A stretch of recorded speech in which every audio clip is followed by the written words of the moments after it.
Welcome back. 2016లో జరిగిన Nayeem encounter అప్పట్లో సంచలనం రేపింది. ఎన్కౌంటర్ తర్వాత పోలీసులు పెద్ద ఎత్తున డైరీలు స్వాధీనం చేసుకున్నారు. నయీంకి కేసుకు సంబంధించి చాలా విషయాలు బయటకు రావాల్సింది.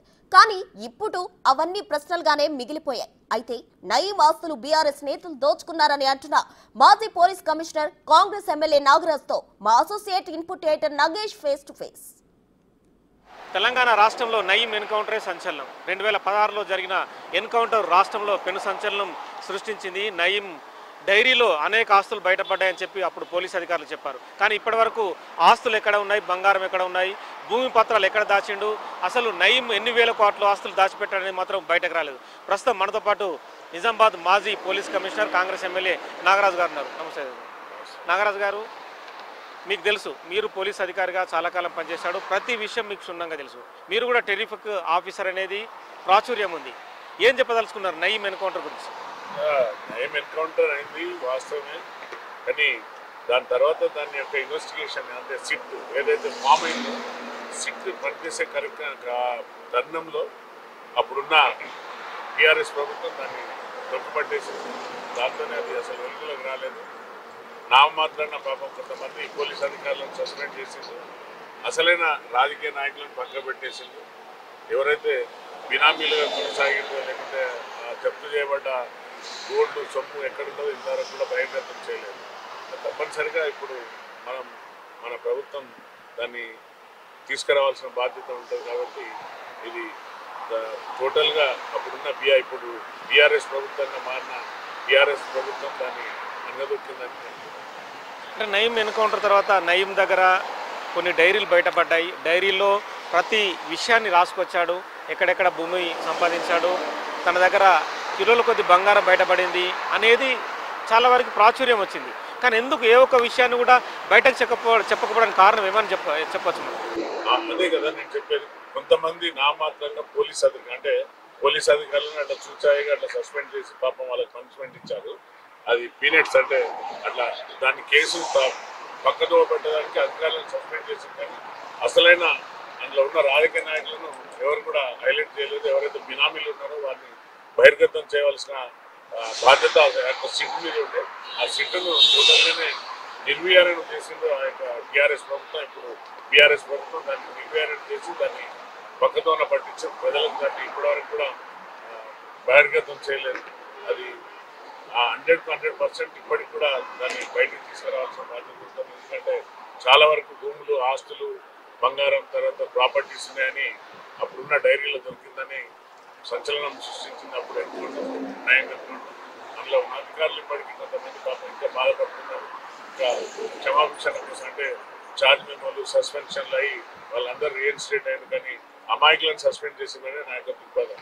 ఎందుకంటే నయీం అప్పుడున్న ప్రభుత్వంలో అతను కొరియర్ అంటే ఇన్ఫార్మర్గా మారి కొన్ని సూచనలు ఇచ్చినప్పుడు తప్పనిసరిగా అధికారులు వారిని ఇన్ఫార్మర్గా వాడుకుంటారు. సో ఇన్ఫర్మేషన్ తీసుకున్నాక ఎవరైతే వాడుకున్నారో ఆ అధికారులను సస్పెండ్ చేసింది. అది అన్యాయం అని నాకు కూడా అనిపించింది. ఎందుకంటే కాకపోతే ఇన్ఫర్మేషన్ ఒక సిస్టమ్, అధికారులు ఏమైనా తప్పిదం చేసింది తప్పనిసరిగా విచారించి వారికి పనిష్మెంట్ ఇచ్చింది. కానీ ఆ పనిష్మెంట్తో సరిపెట్టారు, వాళ్ళని వదిలేసింది. కానీ ఎవరైతే నిజమైన ఆ ప్రాపర్టీస్ ఎక్కడ ఉన్నాయి ఇంతవరకు కూడా బహిర్గతం చేయలేదు. ఎంత ప్రాపర్టీ దొరికింది అది కూడా బహిర్గతం చేయలేదు. అది తప్పనిసరిగా ఆ యొక్క సిట్ పైన ఉన్నది. ఆ సిట్ని కూడా ఇప్పుడు ఎక్కడుందో ఆ నిర్వీర్యం సిట్ కూడా చిన్నగా విచ్ఛిన్నం అయిపోయింది. ఆ సిట్ కూడా బీఆర్ఎస్ ప్రభుత్వంతో కూడా అది కూడా క్లోజ్ అయిందని నేను. అంటే ఈ కోణం ఏ కోణం అనుకోవచ్చు? ఎన్కౌంటర్ చేయాల్సిన పరిస్థితి కొన్ని కోణాల్లో ఖచ్చితంగా జరుగుతుంది. ఇప్పుడు ఫోన్ ట్యాపింగ్ వ్యవహారమే మనం ఉదాహరణకు తీసుకోవచ్చు. కేవలము వ్యక్తుల్ని టార్గెట్ చేయడం కోసమే, స్వలాభం కోసమే చేసినట్టుగా తెలుస్తుంది. స్వలాభం కోసమే నయీం ఎన్కౌంటర్ గావించబడ్డాడని మనం ఆరోపించవచ్చా? తప్పనిసరి అట్లే ఏం లేదు. అంటే నయీం అనే వ్యక్తి ఎప్పుడైతే పోలీస్కి ఇన్ఫార్మర్ ఉండేనో బాగానే ఉంటుంది. ఎప్పుడైతే అతను సొంత ఆస్తులు జమ కట్టుకోవడం, చాలా మందిని బెదిరియడం, చాలా మంది వ్యక్తులను చంపడం అది ఎవరు కూడా ఉపేక్షించలేదు. పోలీసులను అడ్డుపెట్టుకొని చేస్తే మాత్రం తప్పనిసరిగా అది పోలీసులను అడ్డుపెట్టుకొని చేస్తే తప్పనిసరిగా అది తప్పే.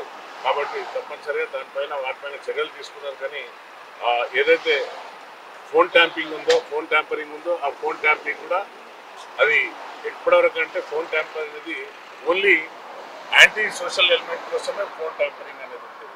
కానీ వ్యక్తిగత జీవితాల మీద ఆడుకోవడం, వ్యక్తిగతలను వాడుకొని వారి యొక్క చాలామంది వ్యక్తిగత విషయాలు తెలుసుకోవడం అది ఇల్లీగల్. తప్పనిసరిగా అది కూడా పనిష్మెంట్ అవుతుంది. అంటే నయీం అనే వ్యక్తి ఒక సింగిల్గానే హ్యాండిల్ చేసిండు. గ్యాంగ్స్టర్ అనేది పోలీసులు అంటారు. గ్యాంగ్స్టరా నయీం లేకుంటే సింగిల్గానే మొత్తం ఎంటైర్ ఆపరేషన్ నిర్వహించాడు? అంటే ఇందులో పోలీస్ పాత్ర లేదండి. వాడికి నయీం అనే వ్యక్తి వాడు ఒక ముఠా తయారు చేసుకున్నాడు. ఒక గ్యాంగ్స్టర్గా అతను కూడా ముందుకు పోవాలని అనుకున్నాడు, కానీ చెల్లుబాటు చేయలేదు. గ్యాంగ్ అనేది వాడు తన సొంత పార్టీ కొంతమంది వ్యక్తులతో కలిసి వాడు భూఆక్రమణ ఎవరికి లేదా వడ్డొస్తే వాళ్ళని కొట్టడం, చంపడం, బెదిరియడం, భూములు తన పైకి రాసుకోవడం ఇలాంటివి చేయడం అది తప్పనిసరిగా నేరం. ఆ నేరాన్ని మనం ఉపేక్షించద్దు. అతను ఎవరికైతే మా అమాయకురాలైన యొక్క పెళ్లి లలితను, తర్వాత సరెండర్ అయిన రాములను చాలామందిని వ్యక్తిగతంగా కక్షలతో చంపేసింది కాబట్టి దానికి శిక్ష అర్హులు. కానీ వేరే ఈ యొక్క ప్రాపర్టీస్ ఎంతైతే అక్రమంగా కట్టిపెట్టిందో అది ఇంతవరకు బహిర్గతం కాలేదు. అదే మనకు క్వశ్చన్ ఇక్కడ.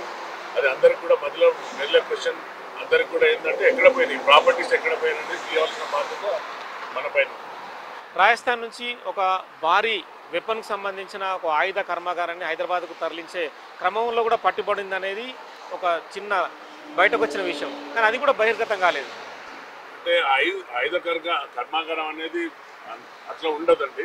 ఆయుధ కర్మాగారం అనేది చిన్న చిన్న ఏవైతే వెపన్స్ వాడతామో పీసెస్, అంటే వాటికి సంబంధించిన చిన్న చిన్న వస్తువులను తయారు చేసుకోవడం లేకపోతే తేవడం అలాంటిది ఉంటుంది. కానీ అది పెద్ద ఎత్తున ఆయుధాల సప్లై మాత్రం జరగలేదు. ఆయుధాలు అనేది తెచ్చుకుంటారు. మనకి మహారాష్ట్ర, బీహార్ విసల్విడిగా అమ్ముతారు. నేను కూడా చాలా ఇతర రాష్ట్రాలు మీరే కేసులు కూడా చూసి ఉంటారు కదా, చూసినాను. అక్కడ పోయినప్పుడు అక్కడ ప్రతి పర్సన్ కూడా వెపన్ ఉంటుంది. అక్కడ కల్చర్, గన్ కల్చర్ ఉంటుంది. కానీ మన తెలంగాణ ప్రభుత్వంలో అలాంటి కల్చర్ లేదు. ఇల్లీగల్ వెపన్ ఉంటే తప్పనిసరిగా మనం అరెస్ట్ చేస్తాం. ఆ సంబంధించిన తీసుకెళ్ళి పెట్టడం, ఇల్లీగల్ వెపన్స్ పెట్టి ఎవరినైనా చంపడం చేస్తే తప్పనిసరిగా దానికి తగిన మూల్యం చెల్లిస్తుంది. అది కానీ ఏదైతే ఆయుధ కర్మాగారం అనేది మాత్రం రాలేదు మనకి. మీ దృష్టికి రాలేదు. బెస్ట్ మై నాలెడ్జ్ అది లేదు. ఎందుకంటే మన పోలీసు, తెలంగాణ పోలీసు చాలా స్ట్రాంగ్ పోలీస్. మీ అందరికీ తెలుసు. యాంటీ నక్సలైట్లో ఉన్నప్పుడు కూడా యాంటీ నక్సలైట్స్ వాటిపైన కూడా ఉత్పాదనతో చేసింది కాబట్టి ఎక్కడ కూడా ఇల్లీగల్ ఈ యొక్క కర్మాగారం అనేది ఎక్కడ కూడా లేదు. ఏదైనా కూడా అండర్ గ్రౌండ్ నక్సలైట్లు ఏదైతే మావోయిస్టులో పిలబడుతున్నారో వాళ్ళు చిన్న చిన్న వ్యవస్థ ఏర్పాటు చేసుకుంటారు తప్ప భారీగా ఆయుధాలు అనేది కర్మాగారం అనేది ఉండదు. 3 AK-47 నయీం దగ్గర దొరికాయి అనేది ఒక రూమర్. అది సాధ్యం అవుతుందా? అది రూమరే. బట్ వేరైజ్ అది టోటల్ గా ఇన్వెస్టిగేషన్ బయటకు వస్తే మనకు అంటే చేతులు ఒకటే AK-47 అయితే ఎన్కౌంటర్ ప్లేస్ లో పడి ఉన్నది. అతను హ్యాండిల్ చేసేది ఎప్పుడు కూడా AK-47 పెట్టుకొని తిరిగేది అనేది మనకి ఇన్ఫర్మేషన్. సో తప్పనిసరిగా అతను కూడా అది ఎన్కౌంటర్ కాదు, ఎదురుకాల్పులు అనొచ్చు. ఎదురుకాల్పుల్లో అది తుదిమించడం జరిగింది కాబట్టి ఆ టైంలో ఒక పిస్టల్ ఇంకొక AK-47 దొరికింది. సో మళ్ళీ సర్చ్లో చూస్తే వాళ్ళ దగ్గర కొన్ని వేరే వెపన్స్ కూడా ఇల్లీగల్ వెపన్స్ ఉన్నాయి. తర్వాత అమ్యునేషన్ కూడా ఉందని చెప్పినప్పుడు ఇన్వెస్టిగేట్ సిట్ అధికారులు, కానీ దాన్ని ఎందుకో మొత్తం అప్పుడు ఉన్న ప్రభుత్వం దాన్ని కప్పిపుచ్చింది. తప్పనిసరిగా దీన్ని బయటకు తీయాలి. ఆ ప్రాపర్టీ ఎక్కడ పోయింది, మరి ఏ నాయకుని దగ్గర పోయింది, ఏ నాయకుని చేతిలో ఉన్నదో తీయవలసిన బాధ్యత.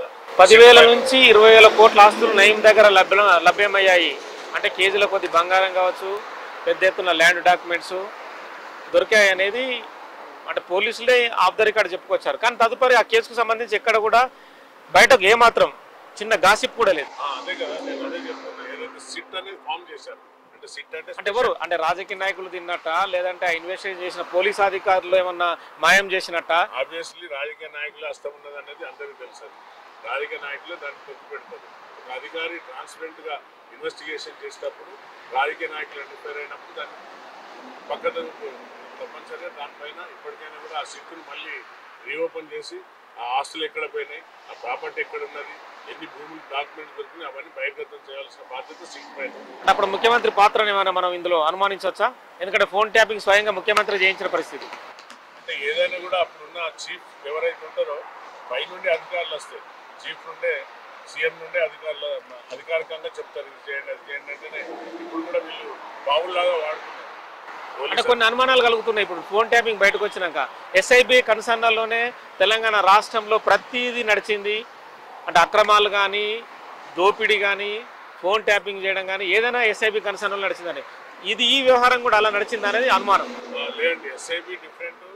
ఈ యొక్క ఏదైతే ఈ వ్యవస్థ అంతా ప్రత్యేక వ్యవస్థ వీళ్ళు పెట్టుకున్నారు, ఆ వ్యవస్థ డిఫరెంట్. ఎస్ఐబికి దీనికి సంబంధం ఉండదు. ఎస్ఐబి అనేది ప్రత్యేకంగా ఎంతసేపు నిఘా వ్యవస్థ. నిఘా అంటే యాంటీ ఎక్స్ట్రీమిజం మీదనే ఎక్కువ వాళ్ళు ఫోకస్ చేస్తారు. ఈ కార్యక్రమం చేసిందంతా మీ అందరికీ తెలుసు. నిన్న మనకంతా ఎట్లా ఫోన్ ట్యాంపరింగ్ ఏదైతే అయిందో అదంతా ఆ వ్యవస్థ అంతా వారి యొక్క వర్గానికి చెందిన వాళ్ళని పెట్టుకొని ఆ వ్యవస్థ నడిపించింది. కాబట్టి ఆ వ్యవస్థనే ఈ వ్యవస్థలో ఇన్వాల్వ్ అయిందనే అనుమానాలు చాలా మంది ఉన్నాయి. ఈ అనుమానాలను నివృత్తి చేయవలసిన అధికారం ఎవరిపైన ఉండదంటే, ఎవరిపైన భారం ఉందంటే సిట్ పైన, స్పెషల్ ఇన్వెస్టిగేషన్ టీమ్ ఫామ్ అయింది, దానిపైన ఉన్నది. అప్పుడు బహుశా నాకు తెలిసి ఐజీ గారు రెడ్డి గారు ఎవరు నాగిరెడ్డి గారు ఇంకా వారి సమక్షంలో ఒక టీమ్ ఫామ్ అయింది. ఆ సిట్ ఫామ్ అయినాక మళ్ళీ ఫర్దర్ ఇన్వెస్టిగేషన్లో దాన్ని పక్కకు దూరం పెట్టేసింది. అది అప్పుడున్న రాజకీయ నాయకుల మీదనే బలమైన అనుమానం. అంటే ఈ కేసు మీరు మాజీ పోలీస్ అధికారిగా, మీరు ఒక ఎమ్మెల్యేగా ఇన్వెస్టిగేషన్ క్రమం ఎలా ముందుకెళ్ళాలి అంటే ఇప్పుడున్న ప్రభుత్వంలో అయినా సీరియస్నెస్ ఎలా ఉండాలంటారు? తప్పనిసరిగా ఇలాంటి కేసులు మనం ఒక ప్రత్యేక దృష్టితో చేస్తాం. ఇది పబ్లిక్ సంబంధించింది. ఎందుకంటే చాలా మంది అమాయకులను కొట్టని పెట్టుకున్నారు కాబట్టి దీన్ని ఎక్కడ కూడా ఉపేక్షించారు. దీంట్లో ఎవరైనా ఇన్వాల్వ్ అయినా వారిని తప్పనిసరిగా వారికి తగిన సమాచారాన్ని సేకరించి కోర్టుకు అప్పచెప్పవలసిన బాధ్యత ఆ సిట్ అధికారుల పైన ఉంటుంది. దాని తర్వాత కోర్టు ఏ నిర్ణయం తీసుకుంటుంది, ఏ శిక్షలు వేస్తుంది అనేది కోర్టు పైన. ఆస్తులు కూడా బయటకు తీయాల్సిన అవసరం ఉందా? 100%. ఆ యొక్క ప్రాపర్టీస్ ఎక్కడ వచ్చినాయి, అతనికి ఇంతగానో ప్రాపర్టీ ఎక్కడ వచ్చిండు, ఎక్కడ సమకూర్చుకున్నాడు, ఎవరెవరిని నిర్మించి తీసుకున్నాడు అనేది, ఎవరిని చంపి తీసుకున్నాడు అనేది మనం నివృత్తి చేయాల్సిన బాధ్యత సిట్ పైన ఉంటుంది. ఇదన్నీ సేకరించి ఒక ప్రాపర్ వేలో ఇన్వెస్టిగేషన్ చేసి ఛార్జ్షీట్ వేస్తే తప్పనిసరిగా అందులో ఉన్న ఎవరైతే సహకరించిన వాళ్ళు ఇంకా చాలా మంది ఉన్నారు కదా, వాళ్ళందరూ కూడా బెయిల్ పైన వచ్చింది. వారందరి పైన కూడా తప్పనిసరిగా ఫిక్స్ అవుతుంది. నాకున్న సిట్టు ఇప్పుడు ఈ గవర్నమెంట్లో లేదనుకుంటా. ఇప్పుడు కూడా మళ్ళీ సిట్ ఫామ్ చేయాల్సిన అవసరం ఉందా, లేదంటే ఏదన్నా ఒక ముఖ్యమంత్రి కనుసన్నలో జరిగే ఏదైనా దర్యాప్తు సంస్థ ఉండాలంటారా? సిఐడికి అప్పచెప్పాలని ఏమన్నా? తప్పనిసరిగా ఇప్పుడు చాలా మంది దీనిపైన ఇంకా కొందరు ఏమంటారు ప్రైవేట్ ఒక సంస్థ ఉన్నది, అది వాళ్ళు ఇంకా కొట్లాడుతున్నారు దీనిపైన. కోర్టుకు కూడా అప్పీల్ చేసిండ్రు, కోర్టులో కూడా వేసిండ్రు. బహుశా వారి పేరు గుడ్ గవర్నెన్స్ వాళ్ళు కొట్లాడుతున్నారు. వాళ్ళు తప్పనిసరిగా వారు వేసిన దానిపైన నివృత్తి చేయవలసిన బాధ్యత ఇప్పటికున్న గవర్నమెంట్, మన గవర్నమెంట్, కాంగ్రెస్ గవర్నమెంట్ ఉంటుందని భావిస్తున్నాను. అంటే పోలీస్ అధికారిగా ఇన్వెస్టిగేషన్ క్రమాన్ని ఎలా చెప్పదలుచుకున్నారు? అంటే ఒక సిట్టుని మళ్ళీ ఫామ్ చేసి ఒక ఏడీజీ స్థాయి అధికారుల లేదంటే ఐజీ స్థాయి అధికారి ఉండాల్సిన అవసరం ఉందా? తప్పనిసరిగా. ఎందుకంటే ఒక సీనియర్ అధికారిని, మంచి అధికారులు ఉన్నారు మన తెలంగాణలో, మంచి అధికారులను పెట్టి వారి సమక్షంలో ఈ యొక్క సిట్ ఫామ్ చేసి మళ్ళీ ఈ రీఓపెన్ చేసి దీంట్లో అంతా ఎక్కడెక్కడ తప్పిదాలు జరిగినాయి, ఎక్కడ ఎలాంటి వాటికి తావు ఇవ్వకుండా రీఓపెన్ చేసి ఆ కేసును మళ్ళీ ఇన్వెస్టిగేషన్ చేయవలసిన బాధ్యత ఒక మంచి అధికారిని మళ్ళీ వేసి చేయవలసిన బాధ్యత ఉంది. Okay, thank you. సో మొత్తానికైతే నయీం ఎన్కౌంటర్ కేసు మళ్ళీ వెలికి తీయాలి, ఖచ్చితంగా ప్రజా ఆస్తులు బయటకు రావాలని చెప్పి నాగరాజు గారు డిమాండ్ చేస్తున్న పరిస్థితి. ఎందుకంటే ప్రభుత్వము నిష్పక్షపాతంగా ఏది ఇన్వెస్టిగేషన్ చేస్తేనే ప్రజలకు ఉన్న అనుమానాలు కూడా తొలగిపోతాయని చెప్తున్నారు. With cameraman Chaitanya.